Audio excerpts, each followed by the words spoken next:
他是个什么样的人啊？人世间再没有如此光彩夺目之人。他是那么的完美，除了经商以外，天文地理他无所不精。他知道大海为何有潮汐，知道月亮因何有圆缺。小姐还会写诗。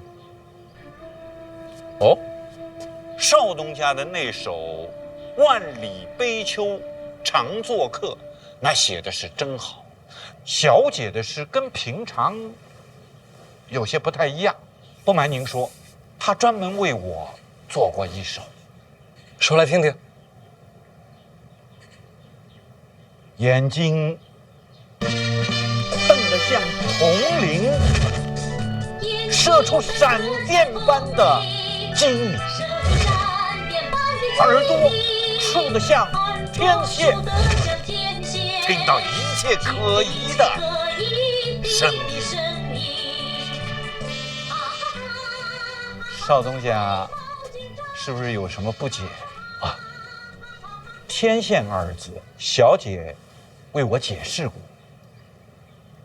九霄之雷下到凡世间，银白树挂，恰似玄天之线，一指耳目聪慧，洞察一切。他是这么解释的。当时商号出力，我跟小姐行走天下，曾捉了几个毛贼，小姐因此赠诗给我。这是我这一生收到的最好的礼物啊！这诗却有独到之处啊！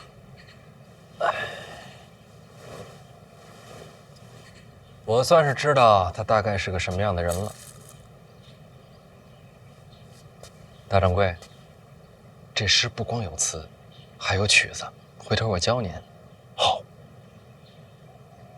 内库的那些亏空，我们早有准备。你们有这么多钱啊？我们没有钱，京都的商铺有。哪家商铺有？哪家商铺都没有这么多的银子。若是把京都所有的商铺加在一起，就能填上这个窟窿了。所有商铺？我们这些人在京都各家商铺做掌柜，兢兢业业，从不贪钱。这么些年，总算有些口碑。如今京都但凡有名的商铺，用的都是庆余堂的掌柜。这么说吧，如果那些商铺有什么不可告人的秘密，我们比他们自己还要清楚。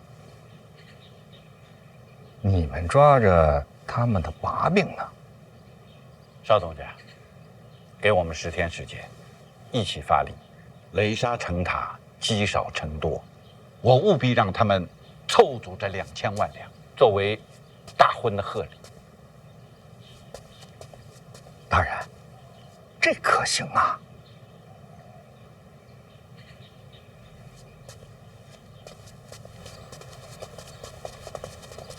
邵总家放心，咱们催账交给我们，不会影响你的官声。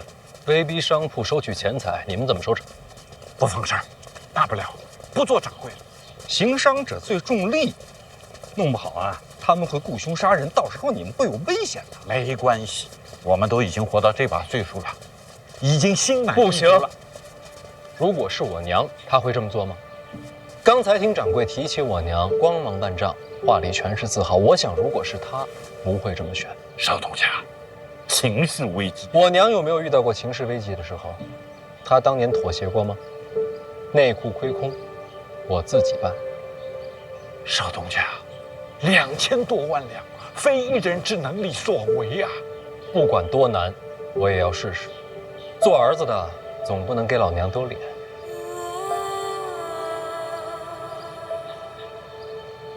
哎，不过确实有事情要麻烦大掌柜，把京都所有商铺东家的名字整理出来，列个名单给我。是。诸位，你们的心意，范闲心领。大掌柜，留步。大人，刚才大掌柜说的那个计策，我是觉得可行的。万一商户们动了杀机，我们可让医处的同僚来保护他们。先把人推下深渊，再拉他上来，性质就变了。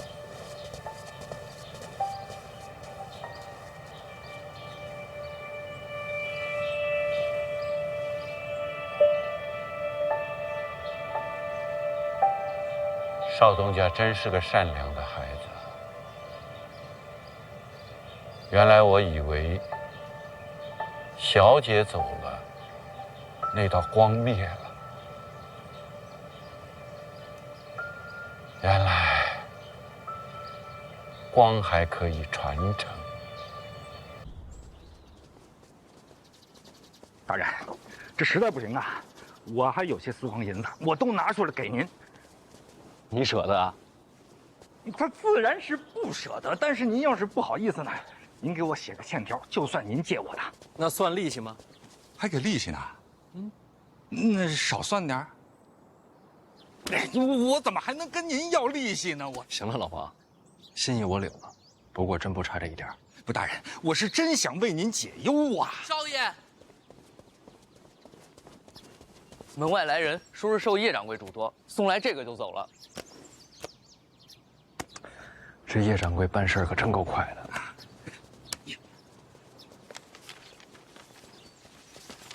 大人，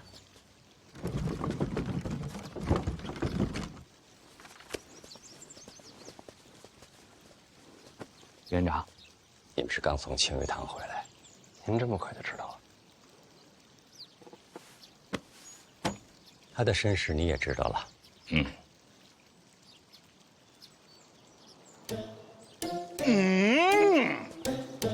院长啊，我去年最近身体有恙啊，这耳朵啊，说听不见就听不见了，这眼睛说看不见，还就看不见了，说失聪就失聪，说失明就失明。你看，哟，来了，院长，你看不见了。好了，王启年，庆余堂和他的身世，你要多说出半句话来。明白，启年告辞了。明白了。老王，我信得过，你吓唬他干什么？是你在吓唬我。我又怎么了？你不动用庆余堂，内库的亏空怎么办？庆余堂这件事儿是您的安排？内库亏空，陛下能不知道吗？陛下的安排。所以这笔钱宫里不能出，更不能动用户务部。陛下留了一手，想利用庆余堂，让你顺利接手内库，这么大的礼，你给回了。可这事儿如果这么办的话，庆余堂那些掌柜就全完了。这事儿要是我娘，不会这么办，所以我也不这么办。志气可嘉，可嘉。可银子从哪儿来？银子我自有办法。在这之前，我想先去度个蜜月。蜜月。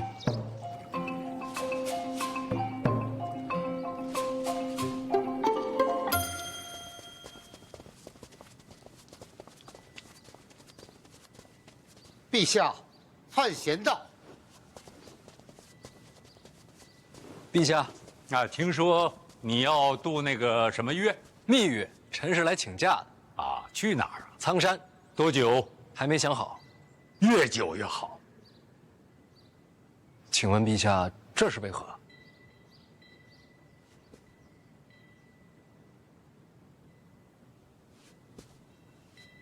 有件事儿，这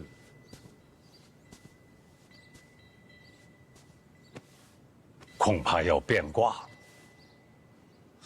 陛下，我这婚礼与此事无关。啊，朕这几天想来想去，觉得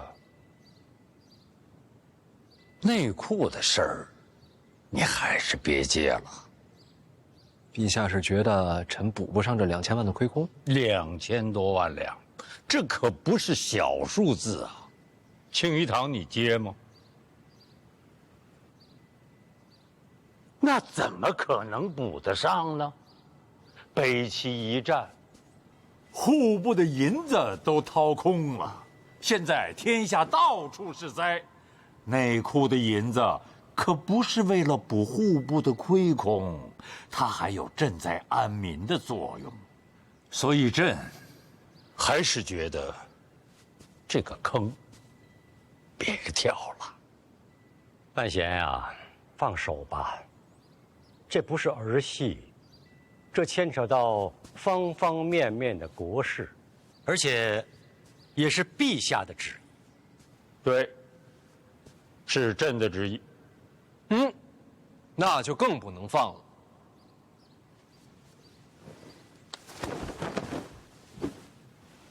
让臣接手内库也是陛下的旨意，陛下的旨意就是真理，岂能说改就改？否则如何取信于臣，又如何取信于民啊？所以，内库的亏空我来补，天下的灾情我来赈，陛下的旨意一个字也不能改。你敢抗旨？臣已接过旨。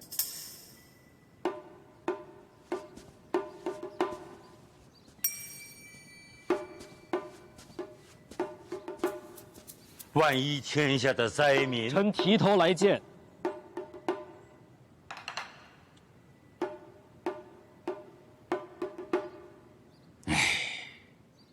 这倒严重了。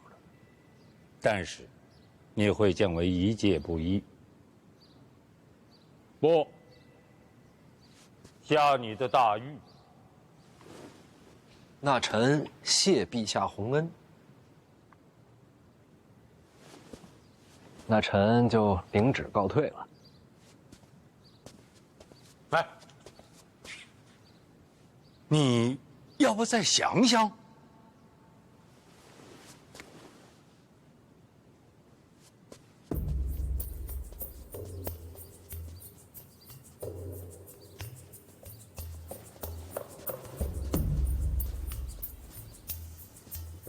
这哪儿来的底气呀？也许来自于苍山，苍山，也许叶青梅给他留下了很多的金银。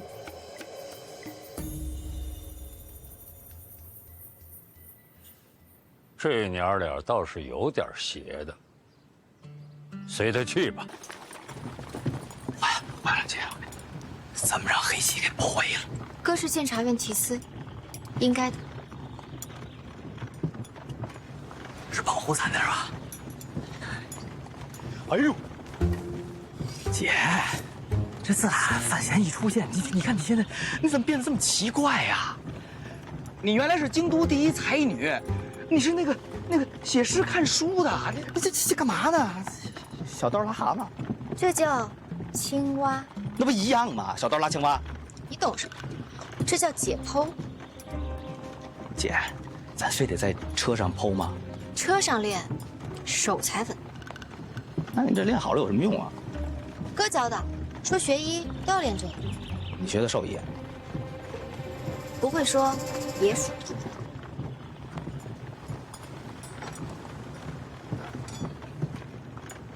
不，姐，你说这哥也真是的，他跟嫂子出来，这叫什么度蜜月呀？那带咱俩干啥呀？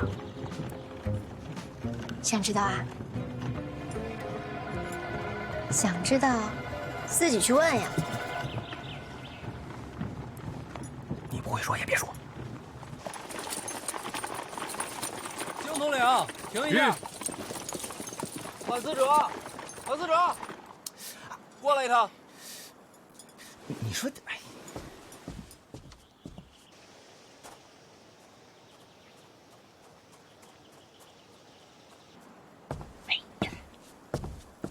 行了，走吧。去。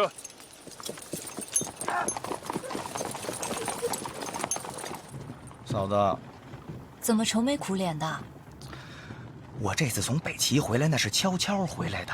他这么一嚷嚷，这不全天下都知道了，我都暴露了。你从北齐回来瞒谁能瞒得过监察院？这都自己人，别瞎操心了。他现在都一手遮天了。别闹，跟你聊正事呢。您说吧。知道这会儿为什么让你上车来吗？不知道。因为你嫂子担心我呀。我先下去啊。哎，你嫂子老在那儿操心内裤亏空的事儿，我得让她安心吧？怎么让她安心呢？就得找你帮忙。别拿我说事儿。你确实是担心啊。成亲那会儿，你不是老想着筹办拍卖会吗？啊，如今呢，你大显身手的时候来了。都错过那时机了。当时是为了拍卖那个婚宴名额，你都成完亲了，怎么拍卖啊？到了苍山庄园，你负责安排场地、布置流程。好，在苍山咱们再成一回亲。那不成讹钱了吗？你听他瞎扯，大婚就一次。这是京都所有商铺东家的名册，基本全在这上面。你安排人把他们请来苍山。人家凭啥呀？对呀，凭什么呀？我也没弄明白，我们凭什么去啊？苍山一聚，共赏山景。说的好听，其实什么意思啊？大家心里都清楚吧？哼，内裤亏空，京都谁不知道啊？新官上任3把火，这火可烧到咱们头上了。我还是那句话，咱们凭什么去苍山？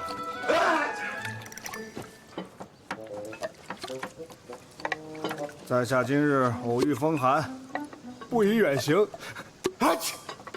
人家是诗仙，是重臣，这身份下请柬，谁敢不去啊？啊！说句实在话，在座的加起来，能凑出这2000多万两银子吗？我可没有钱啊！我也不行。穷归穷啊，这小范大人刚大婚，这份贺礼总是要补上的吧？哎，对，人可以去，礼金也可以准备，但准备多少就看命了。没错，只带礼金，其他没有。诸位，我已经找过督察院了。督察院那些青天啊，听闻此事那是愤怒不已啊！青天们说了，若小范大人敢恃强凌弱，他们一定血溅圣上，必除国贼。大家心里都有个底啊，安心去苍山。兄台，还是你想的周到啊！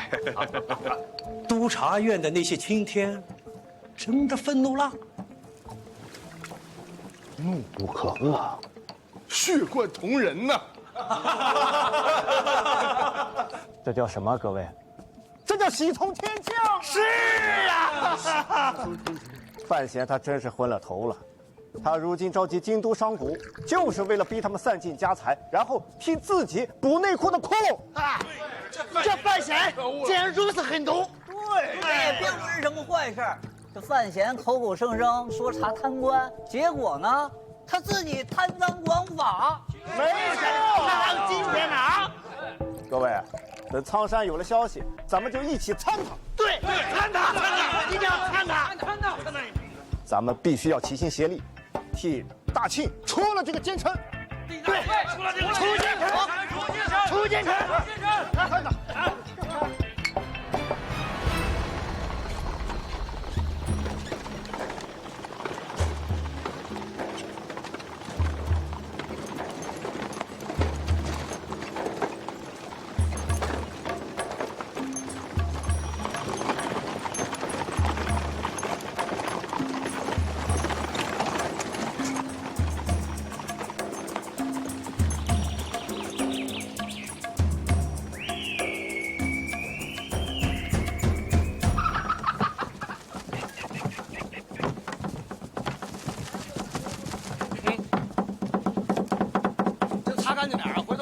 客人这拉肚赖你啊！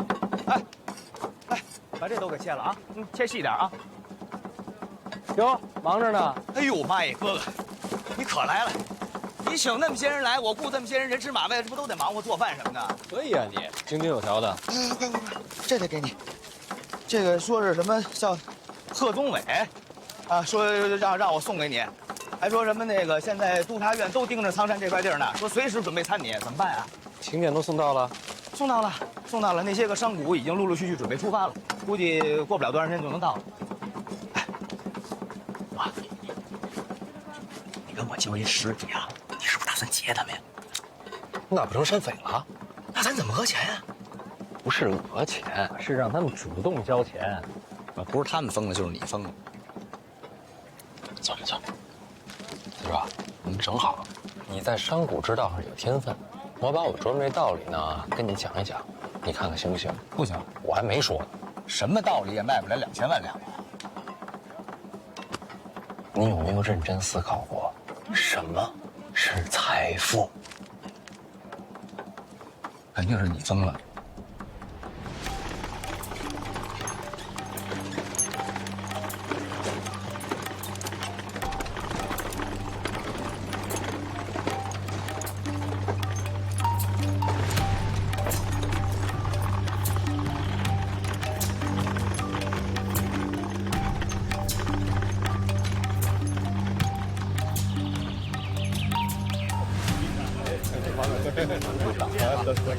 朱掌柜，来，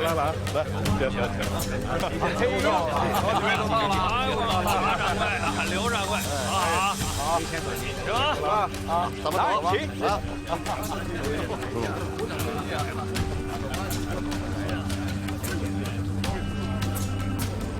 我差不多也说完了，啊，时候不早了，准备出去接人。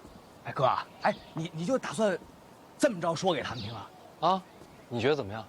这是新的理念，也是重新解构了财富的意义。不太行。是我没表达明白，还是你没听懂？啊，你说的挺清楚的，我也听明白了，很了不起，也很震撼，但就是不行。为什么？哥，你了解财富，但你不了解京都。要按你这么说呀，我打赌他们肯定不会动心。所以呢？所以你就先说着，要是不成呢，你就叫我帮你说。你就这么有把握？但是你也得帮帮我啊！你稍微拖延一下时间，我得差人快马加鞭回京都拿到东西。行，时间肯定是能拖，那你要取什么？那可不能告诉你。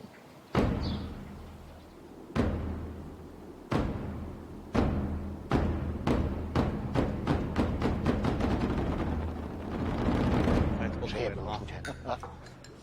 哎，诸位，各位，我们一定按之前说好的，谁也别拿钱，千万不出钱啊！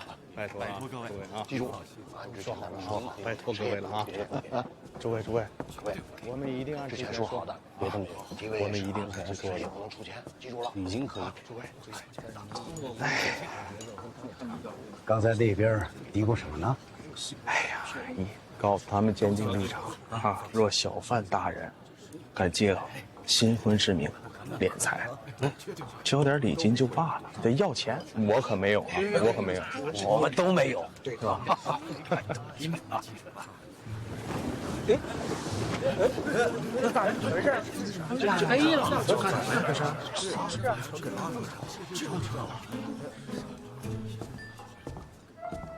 哎，来。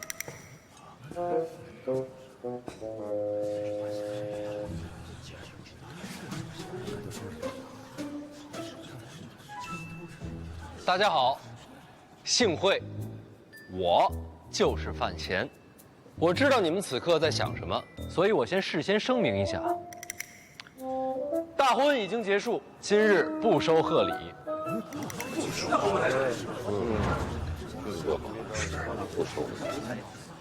当然了，各位最关心的还是内库的亏空，这我话也说在前面。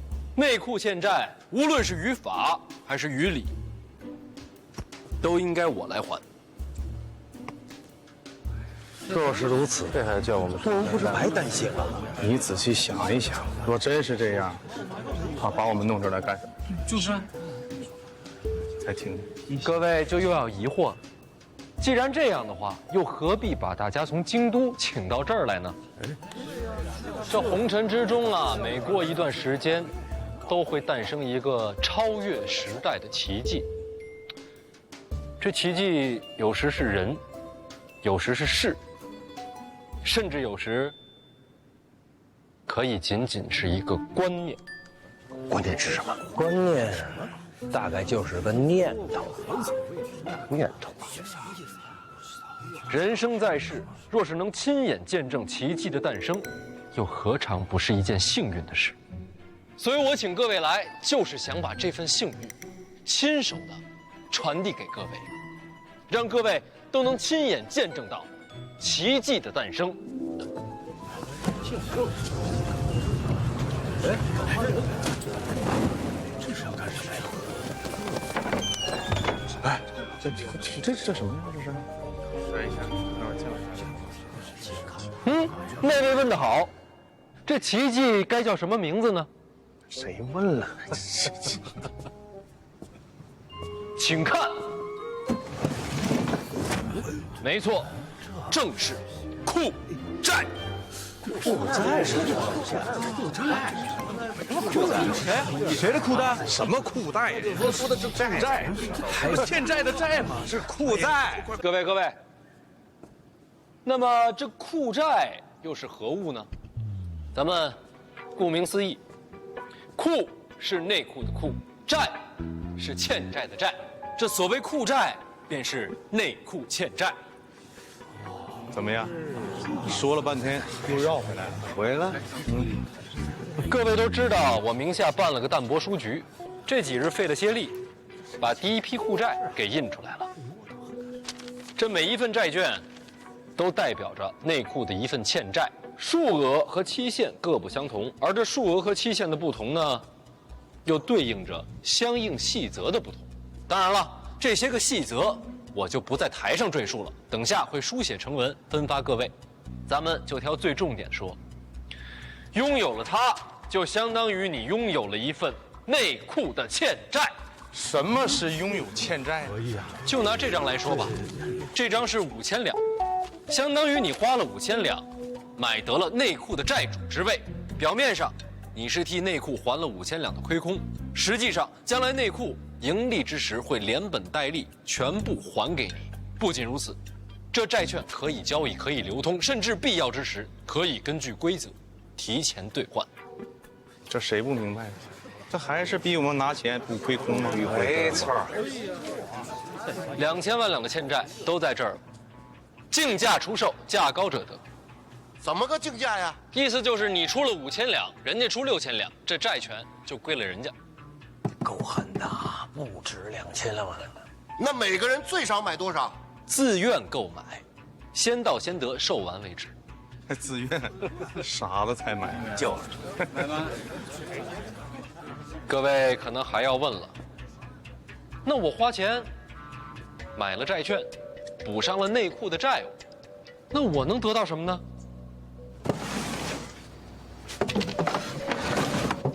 要想回答这个，就得回答最初的那个问题。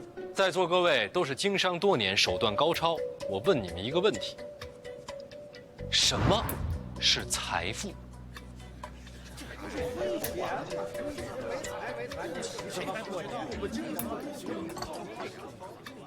这个就是财富。哦，财富就是银子？自然金银都算。不对，金银只是衡量财富的手段，而非财富自身。什么意思啊？你刚才手上举着那块银子，大概1两？差不多。能换多少米啊？2担左右吧。上下多少有一些浮动，每天米价还得去米行看呐。也就是说，今日在我庆国，1两银子大约能换2担精米，这便是衡量的标准。小范大人，这说的不都是废话吗？我前些日子去了趟北齐，大家应该都听说过。大人威震北齐，自然是少年英雄啊，是吧？在北齐那边，1两银子只能换1担精米。你看，同样是1两银子，在北齐和在我庆国，价值就不同。北齐与我大庆交战，大败亏输，米价自然会涨啊。没错，兵荒马乱、天灾人祸都会影响物价的浮动。各位不妨想想，若是你们身在北齐，所谓的身家财富，又剩几何呀？可是我大庆正值盛世，并无此忧啊。答对了，我大庆国运昌隆，长久治安，正是维系金银价值的基石啊。所以啊，财富并不仅仅是指金银本身，更是与国运、国力息息相关。大家觉得我大庆国运如何呀？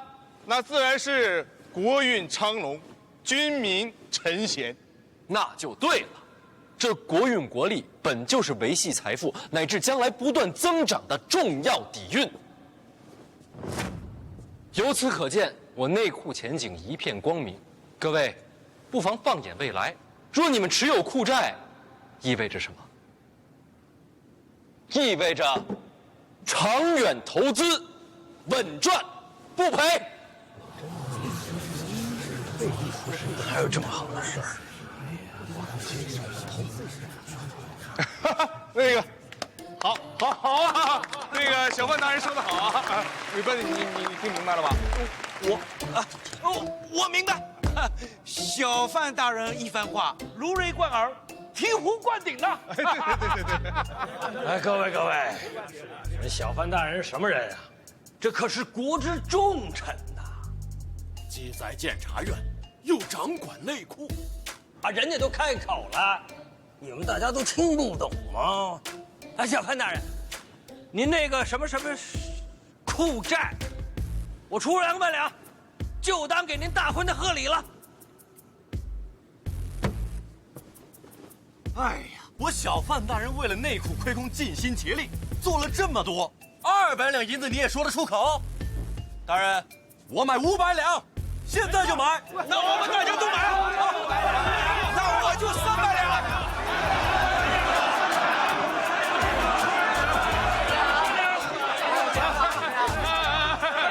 群情激昂啊！小范大人，什么欠不欠债的，我们这样都不用还，是吧？我买5000两。什么？5000两？怎么想的呀？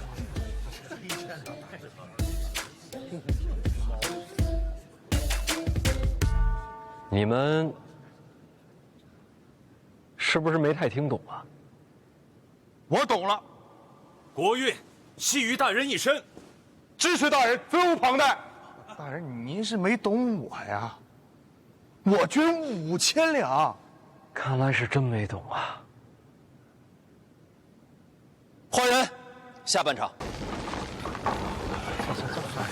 来，走。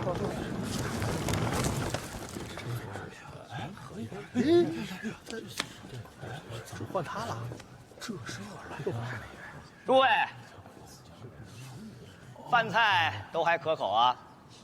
有什么不爱吃的，您跟我说，我让他们稍微给各位编排一样。这谁呀？好像是犯死者。他不是犯错了，不在京都吗？找死吧你！哦，不认识。行，放这儿就行，下去吧。首先做一个自我介绍。我本人呢，也是一个非常痴迷于经商的小晚辈。听说今天这边啊，商贾云集，来了很多大前辈。本来呢是想和前辈们交流一下经验，但是真没想到啊，我哥，我国著名的小范大人，刚刚这一席话呀，真是醍醐灌顶，可谓是一语惊醒梦中人，说的实在太好了。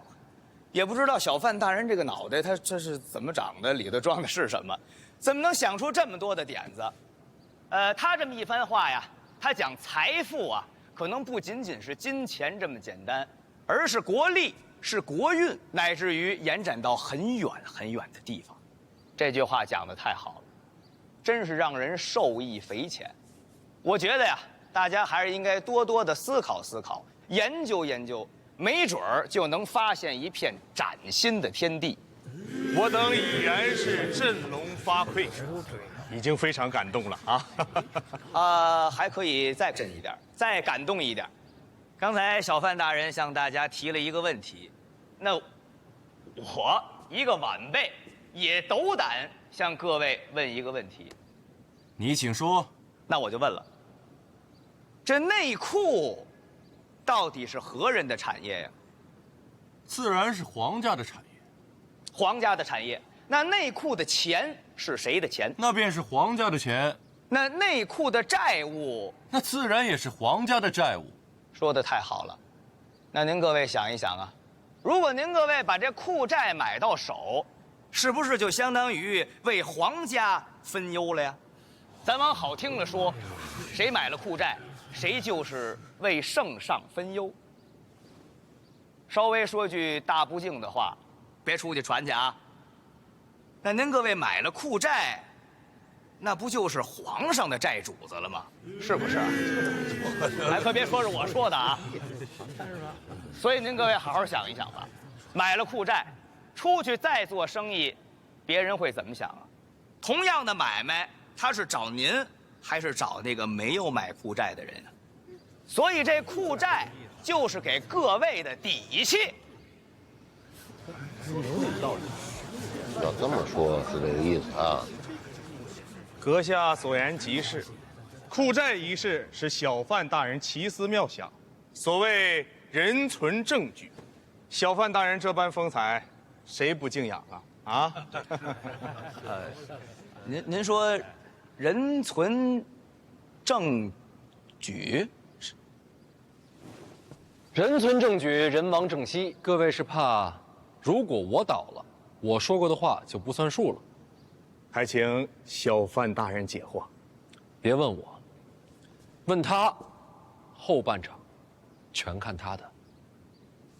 好，这个问题问得好，小范大人回答的也好。人存证据啊，人亡政息，什么意思呀？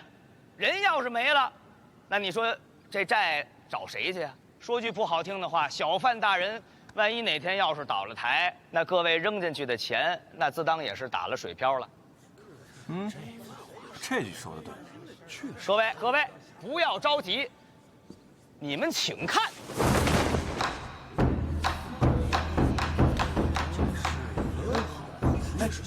想必大家伙也知道，是吧？前段时间小范大人大婚，当今圣上御笔手书了4个大字送到了府上。我就问一句：京都这么多家名门，哪一位在成亲的时候，皇上亲自手书送了1块匾？有吗？没有，小范大人独一份独一份。我再问问，这4个大字怎么念呀？百年好合。什么叫百年呀？100年，少1年99年都不能算是100年。这4个字就是当今圣上和小范大人之间立下的契约，是皇上对范家的信任，也是诸位在日后能够更上一层楼的机会。大家好好想一想吧，过了这村儿，可就没有这店了。等到下一次能和皇室攀上关系，可不知道是猴年马月了。来人呐，把匾请回府上。多谢诸位。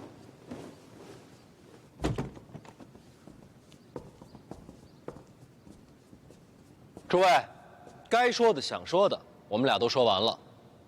天儿也不早了，想赶回京都，怕是有些晚。各位要是不嫌弃，就在苍山暂住一晚，明天再回城。关于库债的事儿，我说话算话，售完为止，全凭自愿。世上还有这种火铳？不一样，小姐带出来的。哪儿带出来的？神庙。神庙带出来的，还会缺主件？毁了。被谁毁了？这个你不用知道，你需要做的就是用它做好准备，保护范闲。然后呢？你能把它修好？不是我修。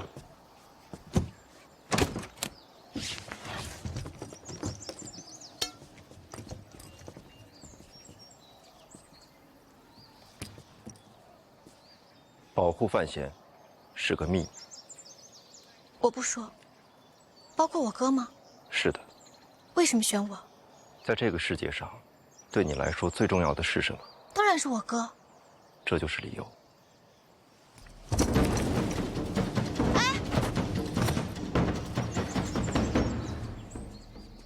就这么走了？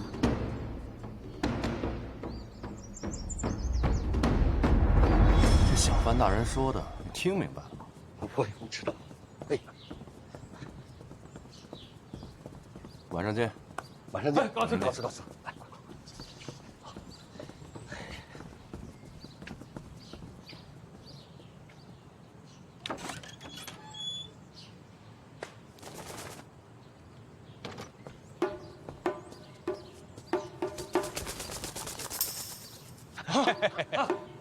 哎，一会儿晚上见啊！回去，回去，回去。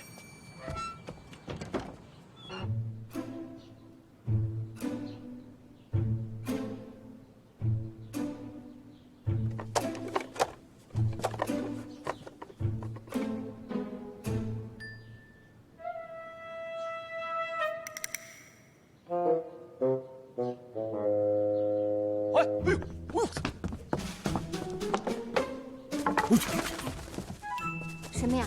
我看这帮商贾都往那个外边撒鸽子，我不知道是啥，我说拿一看看。是不是给京都传信了？山上的事儿，得让京都的人知道。那为啥呀？这个他们自己不就是老板吗？那买不买库寨自己还说了不算。无根之木，岂能立足？你的意思，他们背后都有根？废话。那我把他放了。你这就不许拉他了啊！你这。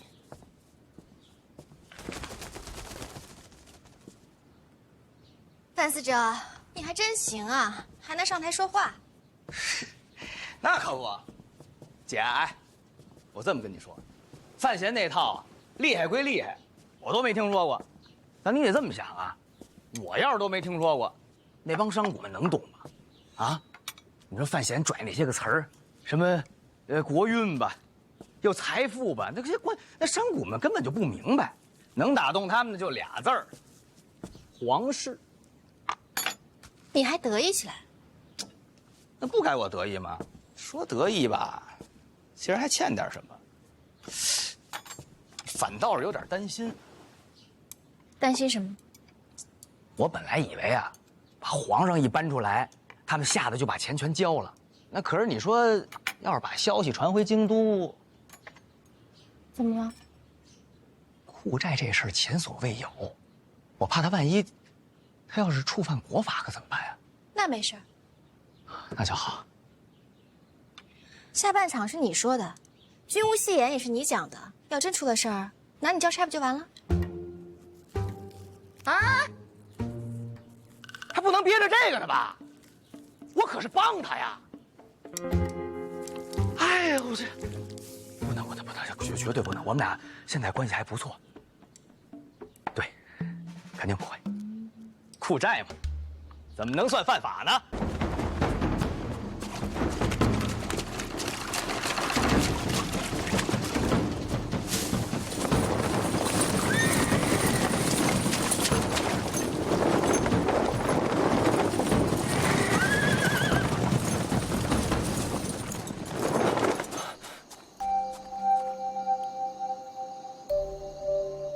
吃。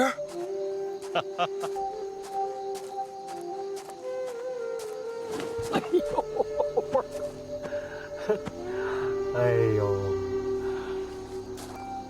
京统领，哎，你们不是回营了吗？飞骑军令，守在苍山，保护提司。影子，王启年挺警觉啊，闹了半天全是检察院的，你们跟这儿团建呢？何谓团建？我们家新词儿多，你习惯一下就好了。哎，老师啊，您怎么来苍山了？不是你在这儿吗？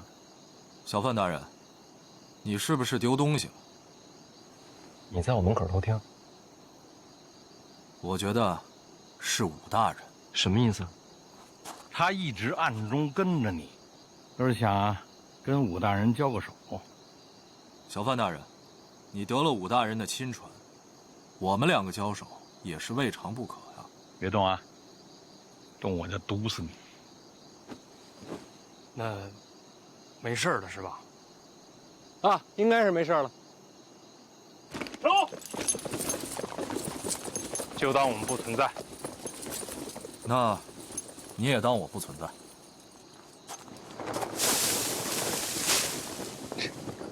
神神秘秘的。走啊，老师，都到苍山了，上我那儿吃宵夜去。哦，错了，这边。哎，等会儿，我跟你说个事儿。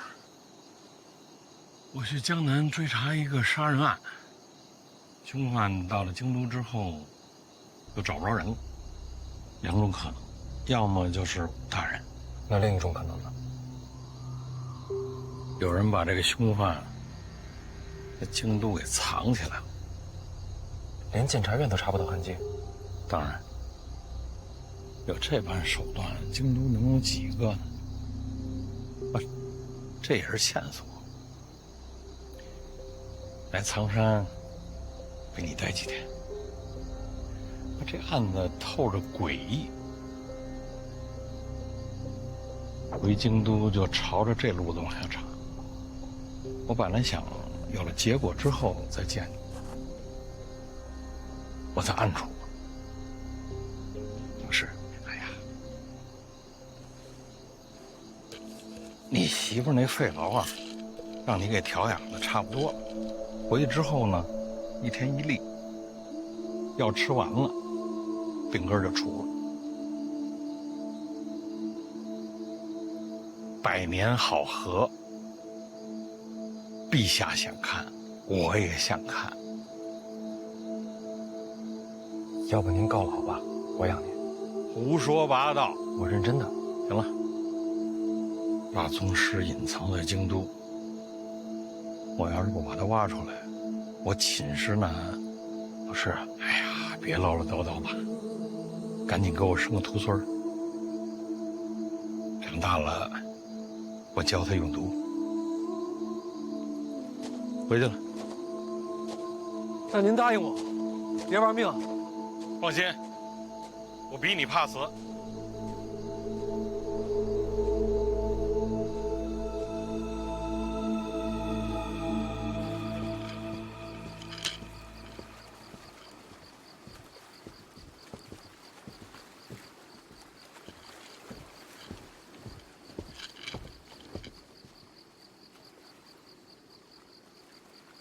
五竹鼠，箱子是你拿了？跟我来。你一直坐在这儿，就没人发现你？也是。你是谁呀？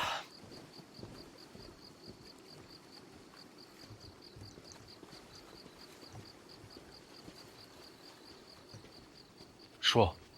影子好像对你很感兴趣，一直想跟你交手。没兴趣。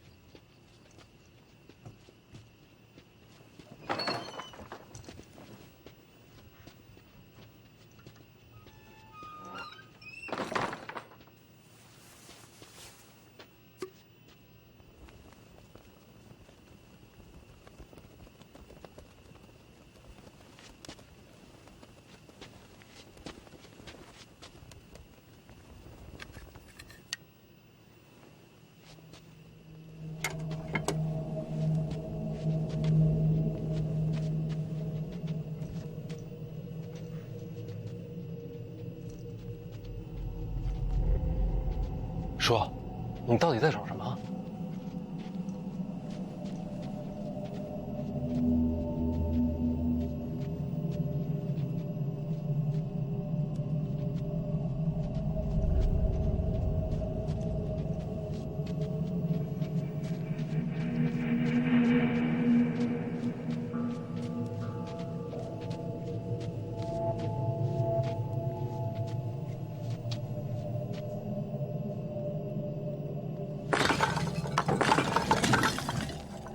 这里边有东西。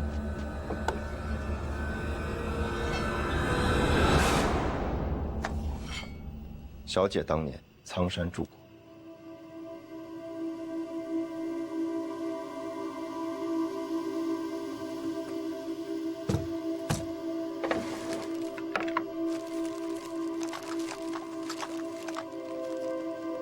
我娘藏的，本来该毁了，就像这箱子。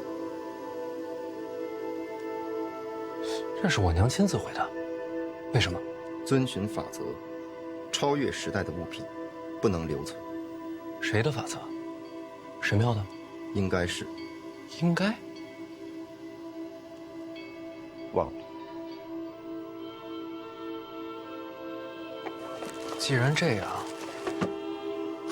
干嘛不全毁了？他又为什么留下这3个？超越时代的物品，不能留给这重启的世界。历史进程不该被影响。但你不一样，你是个错误。错误？你既是这世界的人，同时又源自过去。你是错误，是故障，是未知变量，也是逻辑漏洞。这是小姐原话。所以我那些记忆，难道是来自神庙？不知道，我只是复述。小姐留给你的是一线生机，修好它，你拥有扭转命运的3次机会。怎么修？去江南，去3大坊。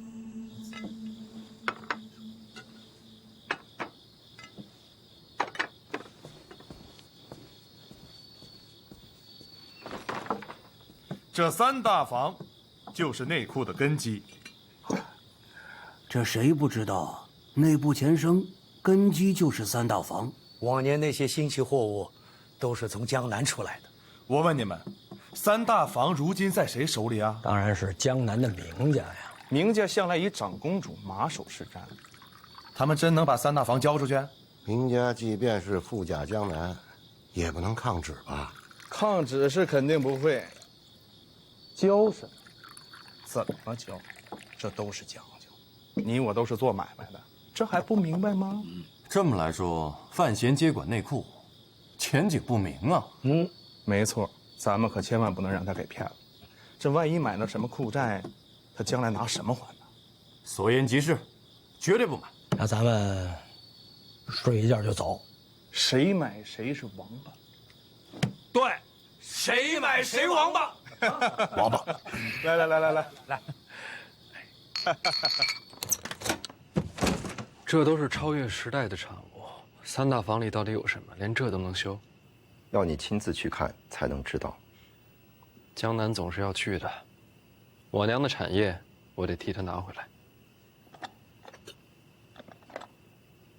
当初为什么不把这2个放一起啊？直接装这箱子里不行吗？小姐把这留给你，却又不想你真的修好它。为什么？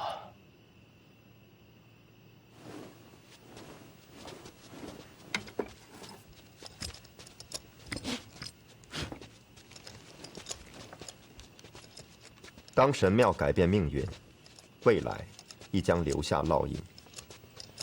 这句是真没听懂。当神庙之物使用太多，未来岁月，你终将去往神庙。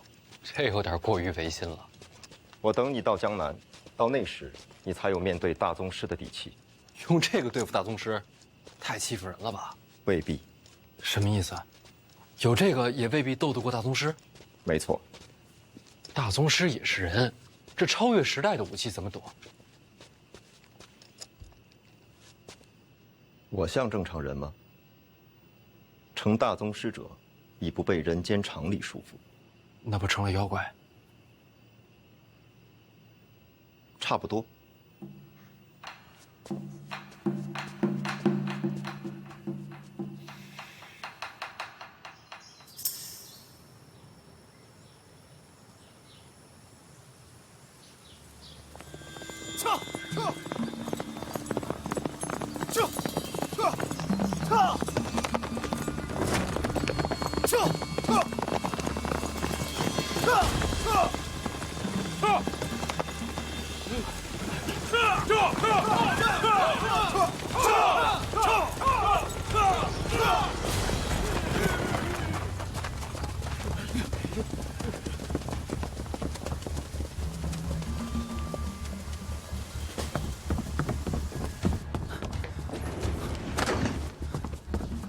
宫内传出消息，陛下要范闲回京都，共赴赏菊大会。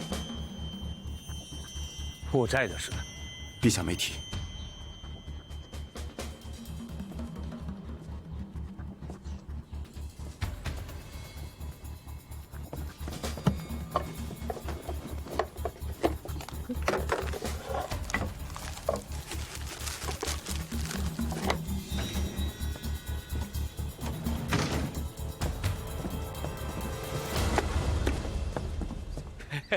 哎呦，你听说了吗？赏菊大会的事儿。赏菊大会无关政事，邓范闲应该也是看中他的文采。对，没错。诗词歌赋、雕虫小技而已嘛，他终归担不起内库的大任呐。对。您这是？我得去个茅房。我呀，早上起来得遛个弯儿。哎，请便。回见。哦，对，这。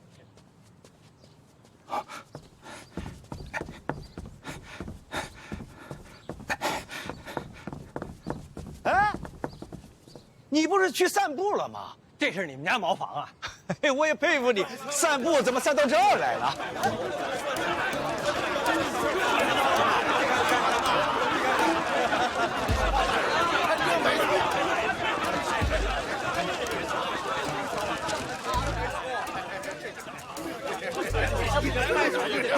小范大人，刚才赏我的5万两一定给我留着，我现在就回去取钱，今日就能返回来。哎，你怎么也在这儿啊？你昨天怎么说的？这王八这个，哎，这王八，他买到库债了，告辞。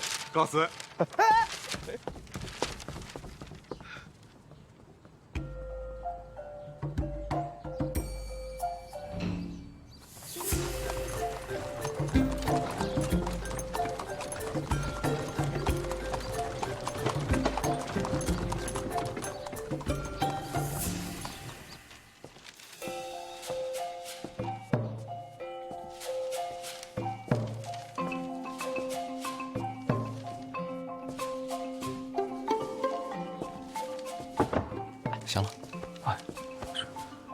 擦手。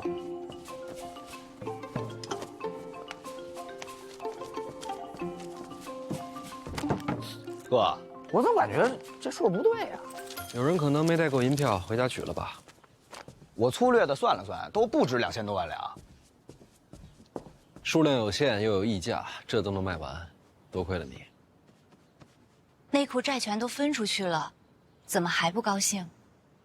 说到底，他们选择买库债，还是因为陛下要我赏花。陛下荣恩，前景无量，选择债务共担，这样一来，可以说，以后你便是他们的靠山。是，也算是一种投资嘛。只是，他们没有人能真正明白，库债究竟意味着什么。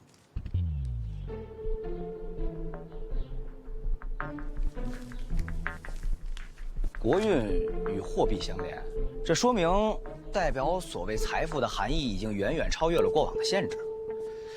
哥，这几天我一直在琢磨你说的话，你说这庆国和财富之间，是不是不光是国运这么简单啊？好像还有别的联系。这些商贾们因为陛下器重你，所以选择相信库债，相信内库的前景。所以，其实他们看重的不光是你，看重的是皇上，看重的是皇室的信用，是庆国的信用。没错，金银数量终究有限，而庆国的信用才是货币的基础。对，不光是庆国，北齐的信用也代表了北齐的财富，所以国家的信用就是财富。国家信用是财富。是货币的基础，那这之间缺什么呢？货币、信用。咱们出去，让他在这儿仔细想一想。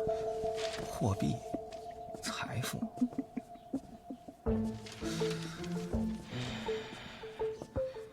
信用、财富。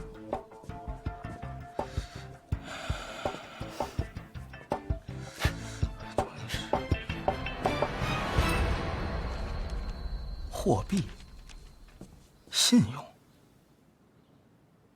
那国家信用连结着货币，那平衡这两者，得需要一个铺子呀。但我从来没见过这种铺子。那这种铺子该叫什么呢？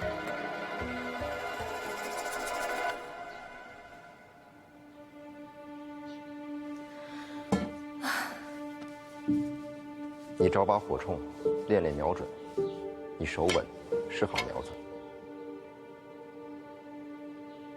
保护范闲是个秘密。你要我保护我哥，去抵挡一个大宗师？不是抵挡，是杀了他。杀一个大宗师，也或许是杀我。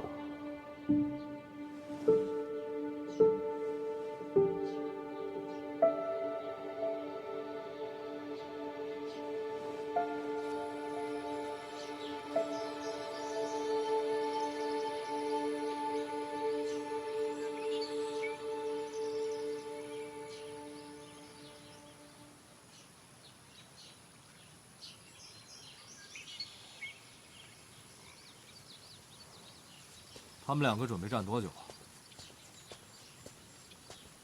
要敢打扰他们，小心我给你下毒。哎，你说，武大人今日会出现吗？哎呀，他出现不出现，切什么磋呀？你不是他对手。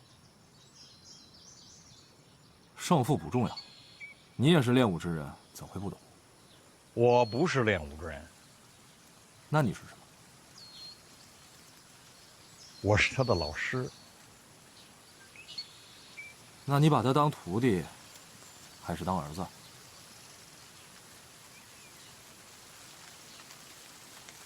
看来今日武大人是等不到，我先回京都，你多加小心。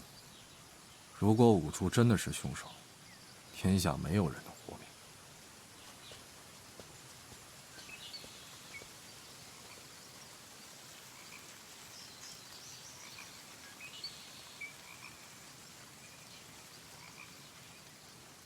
徒弟还是儿子，不都一样吗？